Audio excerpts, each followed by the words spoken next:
There's not going to be a President Donald Trump. Fear is not going to be something that that's going to be what drives our country. We're not going to be scared of Muslims or immigrants or women. We're not actually afraid of anything. Trump is actually a result in many ways of the fact that much of the news programs didn't follow up and ask tough questions. The ratings go up because they can show up empty podiums saying Donald Trump is about to speak.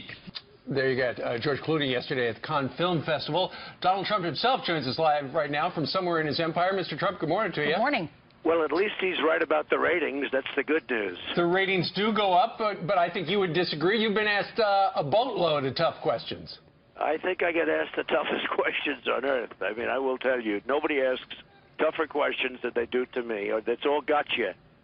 Even you guys every once in a while get awfully tough, but that's okay. I mean, that's okay. Well, what's your message to him? I mean, he says you're not going to be president. Jeb Bush, remember, said you're never going to be the nominee. But what's your message to him? Jeb Bush said, I'll never be the nominee, and Jeb Bush is right now sitting home watching television. And, he also signed a pledge, Jeb Bush, and he's dishonoring the pledge, so he's a dishonorable guy. Lindsey Graham actually was very nice. He called me the day before yesterday. We had a nice talk. I was very surprised, but he was very nice. We talked on national security. As far as George Clooney is concerned, let's put it this way. He's no Cary Grant. All right, yesterday was the big meeting. Yesterday was the big meeting in Washington. You sat down face-to-face with Reince Priebus and with Paul Ryan. Paul Ryan still walked out without an endorsement. Does he plan on endorsing you in the future, and when will that happen? Oh, I would think he would. And, if that didn't happen, I would continue on the way I've really done. But we had a great meeting yesterday. He's a very good guy, very nice guy, and very committed to, what he's doing and to the country. And I think he feels... Hey, look, I've gotten more votes, as you people have very accurately reported. I've gotten more votes than anybody that's ever run for the office of president in the history of the Republican Party. And by the way, we still have probably 10 states left, California, New Jersey, many, many states. And so we'll break the record by many millions of voters. So, that's a tremendous thing. We have a tremendous, there's something unbelievable happening. It's a movement.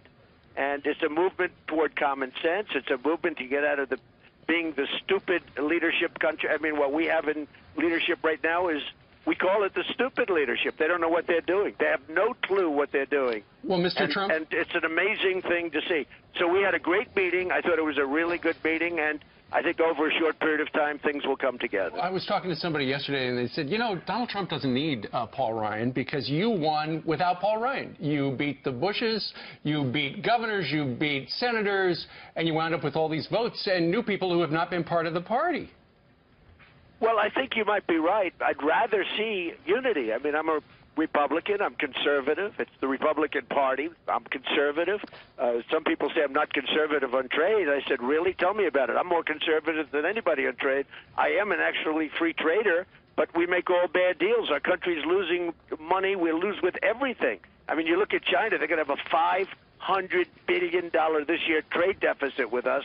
I mean, we've rebuilt China because of stupid negotiations. So, look, and that's true with every country. We don't make with anybody virtually. So, when it comes to trade, you know what my trade is? Very simple. Make good deals for the United States. That's my trade. Make good deals. Right. Let's move on and talk about something we talked about together on the radio that's going to get a lot of news, and that is your Muslim ban. You said, we're going to stop Muslim immigration until we find out what the hell's going on, you said. And then you said, you walked back the other day and say, listen, that was a suggestion, but you're going to put together a commission headed by Rudy Giuliani. Would you like to expand on that? Yeah, it was a suggestion. Look, anything I say right now, I'm not the president. Everything's a suggestion. No matter what you say, it's a suggestion. I feel strongly we have to do something about, when you look at radical Islamic terrorism, we have a president that, as you folks know very well, we have a president who won't even use the term. Right. For the World Trade Center, he won't use the term. And we have to do something, and you're not going to do something about it until you know what the problem is. I've spoken to Rudy Giuliani. We're going to put together a group. We're going to look at the problem. We're going to study the problem. It's a temporary ban. I feel very strongly that we have to find out what the problem is. When you look at San Bernardino, when you look at Paris, when you look at all of these horrible, horrible acts of hatred This is pure hatred. We have to find out and get to the bottom of the problem before we can solve it. So, Donald Trump, who's on this panel? How big is it? What is the task exactly? To look at Muslim immigration, Muslim Americans? What are you going to be doing? What are they doing? I would say to look at Muslim, immigration, and also immigration generally. I think we'll expand it a little bit. We're talking about immigration across the border. We're talking about the problems that we have, tremendous problems we have on the southern border with the drugs pouring through, with people coming through the borders like Swiss cheese. You know, what's happened, I don't know if you saw it, but a week ago, 16,500 Border Patrol agents endorsed Donald Trump for president. Yeah. First time they've ever endorsed a president before. But Rudy's focus is on Muslim immigration, right? Muslim, but I also want him to take a look at the southern border, and we're going to put together a really stellar group of people. Okay. Rudy will be the chairman, and he should be able to come back. You know, he moves quickly. He should be able to come back quickly. All right, so all immigration. Donald Trump, Wall Street Journal did a story yesterday, and it's the cover of the New York Post today, where it talks about a blonde bombshell. Apparently, the Clinton charity has committed $2 million to Energy Pioneer Solutions, a company owned in part by this woman right here, a woman by the name of Julie McMahon, who describes herself as a close personal friend of Bill Clinton, lives in Chappaqua, not far from the Clintons, and apparently she has denied repeatedly being romantically involved, but she is the woman who has been rumored to have been dubbed the Energizer Bunny by the Secret Service in Ron Kessler's book, The First Family Detail. And he says you don't stop her, you don't approach her, you just let her go in. And apparently she has timed her arrivals and departures to Hillary's schedule. I'm wondering if you'd like to weigh in on this blonde bombshell story. Well, I know it's a rough story, and a lot of people know about it, and people have been talking about it for a couple of years. And, you know, that's right next to my golf club. I have a great club up there, Trump National Golf Club, right literally a few minutes away. And people have been talking about that for years. I have no idea what went on. I certainly don't. But when it comes to the foundation and money given to a company from the foundation, a charity, is there something there that deserves further investigation? Well, I assume you put the word charity in quotes. I hope you put the word charity in quotes, right? Well, nonprofits are not supposed to act in anyone's private interest, and apparently Bill Clinton, in addition to, you know, the foundation committing this money to this company that she owned in part, apparently he went to bat with the Secretary of Energy and asked for them to wind up with some money. And I think the Energy Department, the feds, gave the company $812,000.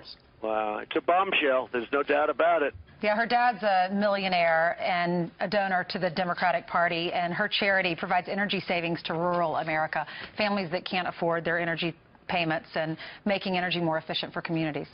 Yeah, I can imagine. But is that going to be an area of your focus, the Clinton Foundation? Oh, I don't know. I mean, I really don't know. You know, she's been playing the woman card, and I have to hit her back whenever she does that. It's all nonsense when she gets up and she reads off a teleprompter something about women. And nobody has more respect for women than I do, and I think you folks know that, but nobody has more respect for women than I do. But I think this is a bombshell, and people have been talking about it for a long time. Well, the Washington Post is sending 20 reporters after you. Let's see how many they put on this. Right. I wanted to ask you, to the Obama administration sending letters to every single school district now, allowing transgender students to choose their bathrooms. And they're saying that if schools are not on board with this, they could lose federal funding and they could face lawsuits. Well, I think this should be a state's issue. It's become a huge story, and yet it affects, and everybody has to be protected if it's one person, but it's a tiny, tiny portion of the population, and it's become a massive story. I think this should be a state's issue, and as many other things should be, by the way, and the state should decide. Do you think boys, the way their gender, they should use the bathroom of the gender they were born with? Well, right Same with now, girls? Brian, it's a new issue, and right now I just don't have an opinion, but what I would like to do is I would like to see the states make that decision. Lastly, Donald Trump, everybody talks about what these lawmakers said to you. What did you say to them? And where do you think what issue do you have to go the furthest to come together on? Well, I tell you, it really was a good meeting yesterday with Paul Ryan and the group. We had a group of really terrific and very well-known congressmen and women. We had a terrific meeting. I mean, it was a very friendly meeting. And I think, you know, if you look at platforms, Nobody agrees 100% on a platform. When you run for president, you take a look over the years, there are always things where there's a difference between the platform and maybe the person's views. But I think we are very close on many of these things. Look, on trade, it's good deals, as I said. On other things that, we're talking about, I'm very strong on the border. I think most of these people are pretty strong on the border. But they're for the TPP. Paul Ryan's for the TPP. You're not. I am not for the TPP. I want a much stronger deal. I want a much better deal, and I want a deal that doesn't allow other countries to manipulate their currency, and TPP does not cover that, which is a huge problem. Wow. All right. It is a huge problem. All right, Donald Trump, thank you very much. Have a great weekend. Okay, thank you very much. We should also point out we did invite Hillary Clinton and also Bernie Sanders to be on the program today, and they declined.